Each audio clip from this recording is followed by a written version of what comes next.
नाशिक जिल्ह्यातील इगतपुरी येथील भावली धरणाच्या परिसरात ही दुर्दैवी घटना घडली आहे। इथे फिरायला आलेल्या 2 तरुण व 2 तरुणी अशा 5 जणांचा बुडून मृत्यू झाला आहे। या घटनेमुळे परिसरात एकच खळबळ उडाली आहे। हे सर्वजण रिक्षा घेऊन धरणावर फिरण्यासाठी आले होते।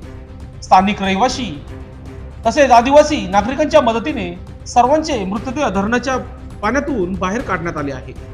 घटनास्थळावरून मिळालेल्या माहितीनुसार नाशिक जिल्ह्यातील इगतपुरी येथील भावली धरणाच्या परिसरात ही दुर्दैवी घटना घडली आहे। येथे फिरायला येणाऱ्या नागरिकांची गर्दी असते।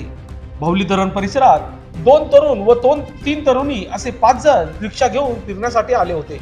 त्यानंतर यामधील काही जणांना पाण्यात उतरण्याचा मोह झाला।